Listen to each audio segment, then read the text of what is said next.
सभी पत्रकार बंधुओं को नमस्कार। 2-3 दिनों से पूरे दुनिया में खबरें चल रही हैं और आदरणीय नरेंद्र मोदी जी ने भारत की इंटरनेशनल बेइज्जती करा दी है। पूरी दुनिया में भारत का सर शर्म से झुक गया है भारतीय जनता पार्टी के कृत्यों के कारण, भारतीय जनता पार्टी की नफरत की राजनीति के कारण। और आज मोदी जी ने, उनकी पार्टी ने पूरी दुनिया में भारत को अपमानित करने का काम किया है। भारत का सर शर्म से झुक गया है। आजादी के 75 वर्षों में आज तक किसी प्रधानमंत्री ने भारत को इतना अपमानित नहीं किया।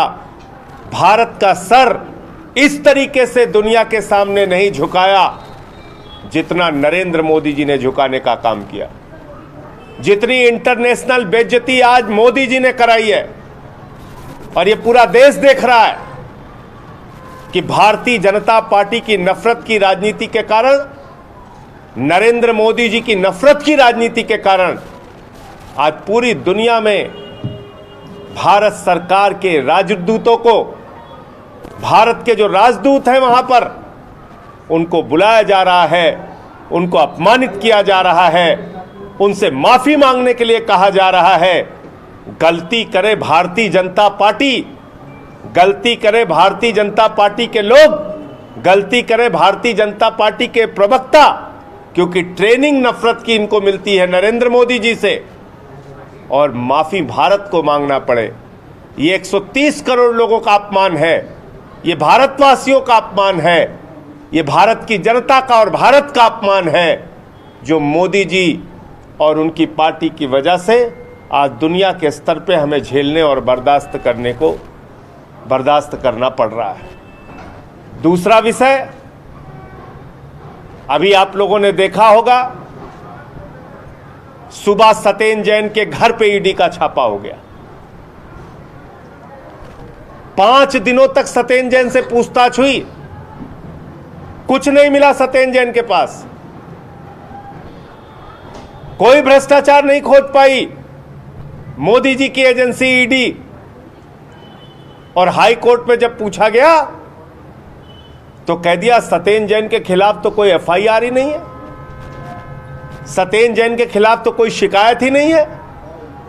तो जब सत्येंद्र जैन के खिलाफ कोई एफआईआर नहीं, कोई शिकायत नहीं, तो उनको गिरफ्तार करके क्यों रखा गया है? इसलिए रखा गया है क्योंकि सत्येंद्र जैन एक ईमानदार इंसान है और दिल्ली के अंदर बेहतर स्वास्थ्य सेवाओं को जनता के लिए देकर पूरी दुनिया में भारत का नाम रोशन कर रहे हैं। पूरी दुनिया में दिल्ली के स्वास्थ्य मॉडल की चर्चा हो रही है और उसके पीछे बहुत बड़ा योगदान सत्येंद्र जैन का है। आज उनको गिरफ्तार करके रखा गया है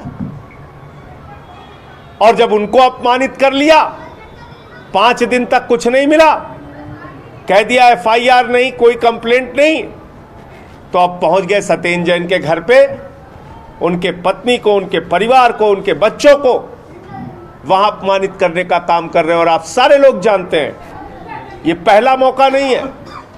सीबीआई का, ईडी का, आईटी का छापा सत्येंद्र जैन के घर पे बहुत बार पड़ चुका है, पहले भी पड़ चुका है, लेकिन कभी कुछ हासिल नहीं हुआ, कभी कुछ नहीं मिला। मैं मोदी जी से कहना चाहता हूं, मोदी जी, ये जो इंटरनेशनल बेइज्जती आपकी हो रही है, ये जो अंतर्राष्ट्रीय स्तर पे भारत अपमानित हो रहा है, भारत शर्मिंदा हो रहा है आपके कारण, उन खबरों को दबाने के लिए आज आपने सुबह सुबह ईडी का छापा सत्येंद्र जैन के घर पे मरवा दिया। यह अपमान है एक अच्छे, एक ईमानदार स्वास्थ्य मंत्री का भी, और साथ ही साथ जिस समुदाय से वो आते हैं, जैन समुदाय से, उस समुदाय का एक बड़ा योगदान सामाजिक कार्यों में, देश की तरक्की और विकास में है। आज वो पूरा का पूरा समाज सत्येंद्र जैन के साथ हो रहे उत्पीड़न और प्रताड़ना की कार्रवाई से दुखी है, आक्रोशित है, गुस्से में है। पूरे देश के जैन समुदाय के लोगों को लग रहा है कि आज उनके समुदाय के व्यक्तियों को टारगेट करके, सत्येंद्र जैन को टारगेट करके उनको और उनके परिवार को बार बार प्रताड़ित और अपमानित करने का काम किया जा रहा है। मैं मोदी जी से कहना चाहता हूं, भारतीय जनता पार्टी से कहना चाहता हूं, केजरीवाल जी तो आपसे कह चुके हैं, देश के लिए कुछ अच्छा काम कीजिए और हम सबके प्रति इतनी दुर्भावना अगर आपके मन में भरी पड़ी है तो एक साथ सबको गिरफ्तार करके जेल में डाल दीजिए। लेकिन शिक्षा पर, स्वास्थ्य पर, देश की तरक्की पर कुछ काम करके इस देश के लोगों को दिखाइए।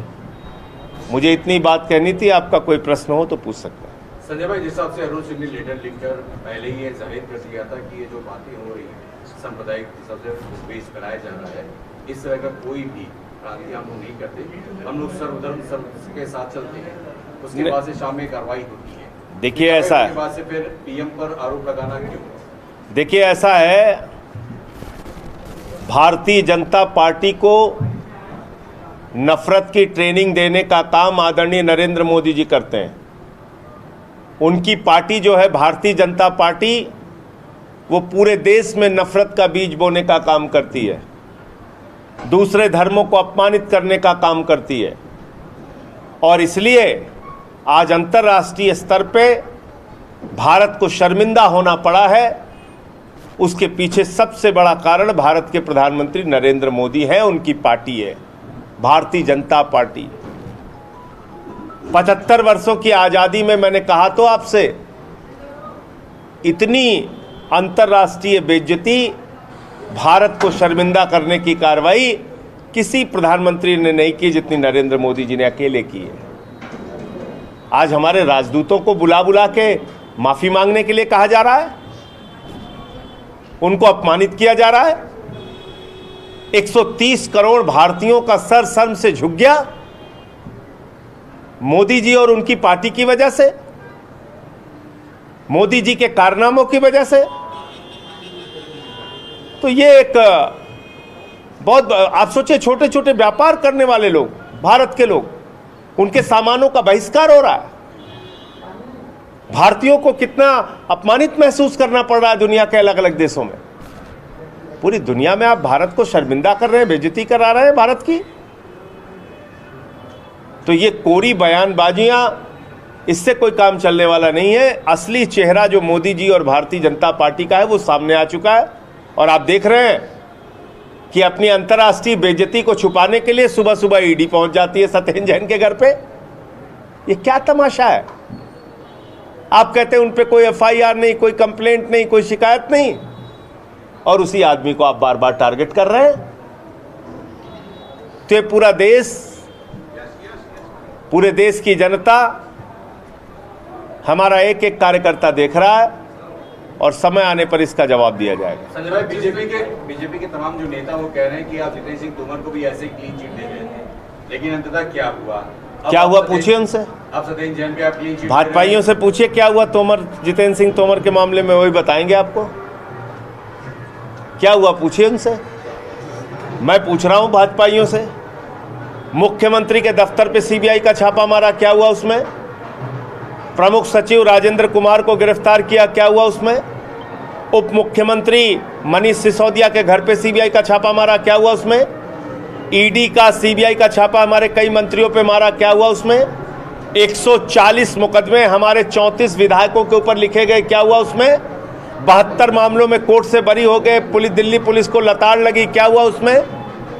क्या हुआ उसमें? 23 एफआईआर मेरे खिलाफ की बाबा जी ने उत्तर प्रदेश में। राष्ट्रद्रोह का मुकदमा लगाया, एक दिन में 9 एफआईआर की, मेरे पार्टी का दफ्तर बंद करा दिया, क्या हुआ उसमें? मैं पूछ रहा हूं भाजपाइयों से, बताएं।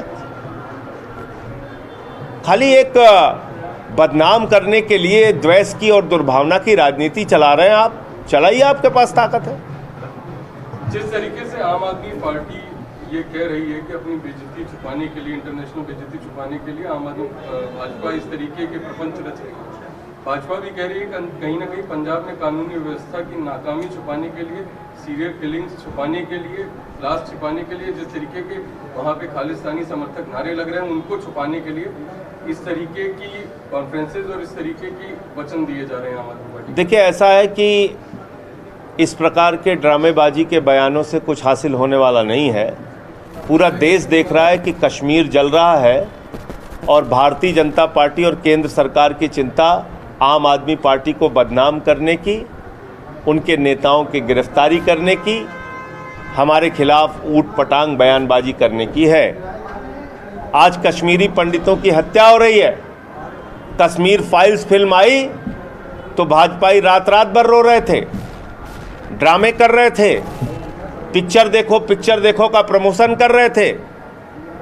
एक डायरेक्टर के साथ मिलके, प्रोड्यूसर के साथ मिलके करोड़ों रुपए की कमाई में जुटे हुए थे। लेकिन आज जब कश्मीरी पंडितों की हत्या हो रही है तो 7 दरवाजे के पीछे नरेंद्र मोदी जी छिपे हैं और बैठकों की नौटंकी अमित शाह जी कर रहे हैं। तमाम पत्र सामने आ चुके हैं। कश्मीरी पंडित अपनी सुरक्षा चाह रहे थे, एप्लीकेशन दे रहे थे बार बार, हम यहां सुरक्षित नहीं, हमें यहां से ट्रांसफर कर दो। कहने लगे तुमने बॉन्ड साइन किया है, तुम लोग बंधक हो, उसी कश्मीर में काम करोगे जहां तुम्हारी मौत हो जाए या आतंकवाद की घटनाओं के मौत के घाट उतार दिया जाए। आज कश्मीर पलायन के दृश्य देख रहा है। छोटे छोटे बच्चों के साथ, अपने बूढ़े माँ बाप के साथ कश्मीरी पंडित पलायन कर रहे हैं। एयरपोर्ट पे, सड़कों पे भीड़ लगी हुई है। और ऐसा दृश्य हिंदुस्तान ने 2 बार देखा। 90 के दशक में जब भारतीय जनता पार्टी की समर्थित सरकार केंद्र में थी, जगमोहन वहां के राज्यपाल थे। 2022 में जिस समय नरेंद्र मोदी जी की सरकार है, भारतीय जनता पार्टी की सरकार, भाजपा कह रही थी हम नया कश्मीर बनाएंगे, वहां इंडस्ट्री लगेगी, वहां जमीन खरीदिए, वहां रोजगार मिलेगा, वहां कश्मीरी पंडित जो बाहर आए हैं उनको पुनर्वास दिया जाएगा। नया कश्मीर तो नहीं बना, 90 का कश्मीर बन गया। कार्रवाई करें, कार्रवाई करना पड़ेगा इनको। कश्मीरी पंडितों के मन में सुरक्षा का भाव पैदा हो, तभी वहां शांति की बहाली हो सकती है। बहुत धन्यवाद। राजेंद्र नगर विधानसभा से दुर्गेश पाठक की विजय को लेकर कितना आश्वस्त है? 100% आश्वस्त हैं। और यहां पर जो केजरीवाल जी ने शिक्षा, स्वास्थ्य, बिजली, पानी के क्षेत्र में काम किया है, गली गली में उसकी चर्चा है। राजेंद्र नगर के अंदर बड़े अंतर से आम आदमी पार्टी चुनाव जीतेगी।